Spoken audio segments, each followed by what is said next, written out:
အဲ့ဒီမင်္ဂလာပါဗျမင်္ဂလာပါ ဟုတ်ဒါနာမည်ကတော့ဇွေလာပြီးဖြစ်ပါတယ်ဒါတို့ကတော့ Year 8 Fuchsia Campus ကနေပြီးတော့ EDUSN Digital School ပါဒီနေ့ကျ English ဒါတို့ရဲ့ English interview လေး English PBL interview လေးအတွက်အန်တီကိုဒါလာရောက်မြင်နေတာဖြစ်ပါတယ်ဟုတ်ဒါကတော့ဒါရဲ့ group member 3ယောက်ပါခမုံတော်ရဲ့နားနဲ့ကျေစွာရဲ့တာပြီးတော့ဖြစ်ပါတယ် guys please introduce yourself အဲ့ဒီဟုတ်ကဲ့ခင်ဗျာဒါနေရလေဟိုဒါနေရခမောင်းတော့ဖြစ်ပြီးတော့ဒါလေးတူလို့ပဲဟို EDUSN Fuchsia GR8 Digital School အတွက် campus ကပဲဖြစ်ပါတယ် Hello အဲ့ဒီကျွန်တော်လည်းနှိုင်းကြဖြစ်ပါတယ်ကျွန်တော်ကလည်းyear 8 future campus ဒါပြည့်စုံဖြစ်ပါတယ်ဒါကလည်းတို့လိုပဲ GI future campus ကနေပဲဖြစ်ပါတယ် ဟုတ်ကဲ့ပါအားလုံးနဲ့တွေ့ရတာဝမ်းသာပါတယ်အန်တီနာမည်ကတော့စိုးမြတ်မျိုးရွှေဖြစ်ပါတယ်အန်တီကလောလောဆယ်မှာတော့စင်ကူမာလေးပါတယ်ဟုတ်အဲ့ဒီတွေ့ရတာဝတ်သက်ပါတယ်ဗျဆိုတော့ဒါတို့ဒီနေ့မေးရမယ့် question ကတော့၄ခုရှိပါတယ်ဗျဒီအန်တီတွေ့အောင်ဒါတို့ဒီချက်တန်းမှာတစ်ချက်ပို့ရရပါတော့ဟုတ်အဲ့ဆိုလို့ရှိရင်ဒါတို့ပထမ question ကနေ start လုပ်လိုက်အောင်ပါနော်ဟုတ်ဆိုတော့ what first inspired to start writing I guess it's pain like a little bit of intangible pain I guess so I was 18 when I started writing so I wanted to feel heard I wanted to feel seen so I started putting my thoughts into words and at that time I started learning how to type on a computer as well so that was my way of like also practicing my typing it's one stone with a lot of birds actually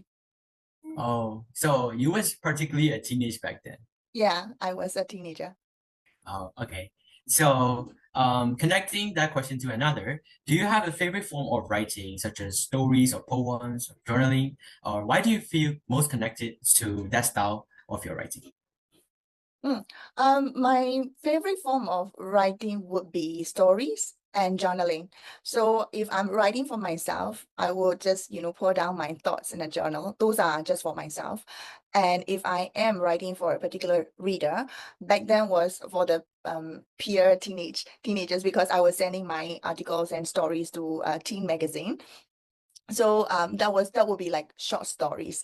I am particularly connected to short stories because I really like storytelling. Like I really want my story to be heard and to be relatable. And that's one form. Another form is, of course, my journaling. Journaling is just to sort of name my emotions, the emotions that I am going through at that point of time, so that they have a name, they have a place, and I can sort them out later, basically just to process my emotions because back then, like 20 or so years ago, therapy was not an option. So yeah, writing was sort of my therapy. Oh, so you found a way of self-therapy throughout writing. That's really impressive. So going on to question number 3. What advice would you give to young people about using writing not just as a tool for learning, but as a way to express their emotions, explore their identities, and foster lifelong learning and personal growth? Yeah, I want to give you guys an analogy with that question. So we take photographs, right? We take photographs as a memory or like a return ticket to a memory which are otherwise like not returnable or like which are otherwise we can't return to. And writing for me is like a photograph to our state of mind at that specific point of time. So when we have that in writing, we can always come back and review and look at it how far we have come, how much we have grown, because otherwise we wouldn't remember our thoughts, we wouldn't necessarily remember what we were feeling at that point of time. And that way we can do a lot of self-reflection. Let's say if I'm journaling right now, or let's say if you journal and then you process your thoughts and emotions and you just keep it for yourself. And I don't know, 1 year down the road, 2 years down the road, you come back and look at your journal entries and you will be like, wow, I was feeling that way for a particular thing, a particular topic, a particular subject. I am no longer feeling that way. I feel different. I feel differently now. And this is how different it is. So this is how you can increase your self-awareness, also promote your personal growth. So basically this is recording your own personal record of your own personal journey. That's what I would like to say. If I could really write more, I would. Like if I could go back in time and tell my younger self, one piece of advice would be like to have more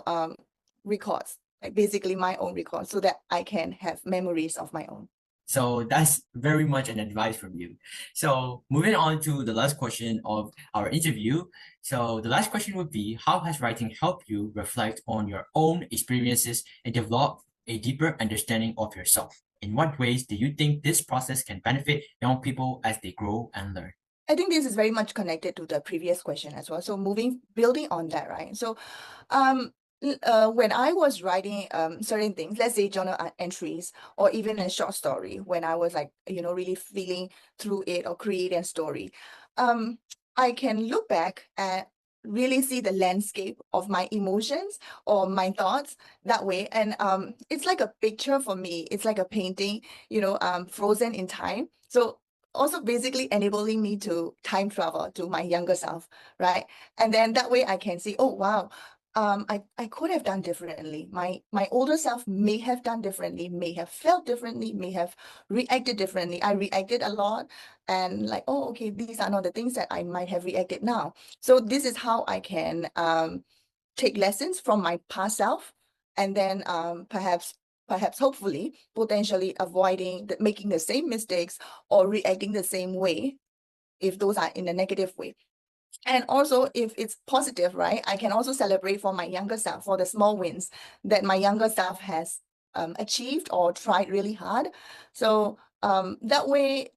sometimes you don't remember, like you have to recall a lot of achievement. When you have to recall your achievements, your inner critic come in and say, oh, you didn't do anything, you didn't try enough, but you have a written record of that written record that says otherwise. So that way, I guess basically writing puts your thoughts and emotions and your life events into a concrete evidence which you might have forgotten otherwise. So I would really like to encourage to, write, which is a little bit different from video taking, which I also record taking, but for writing, it's really like processing your thoughts and emotions at that point of time.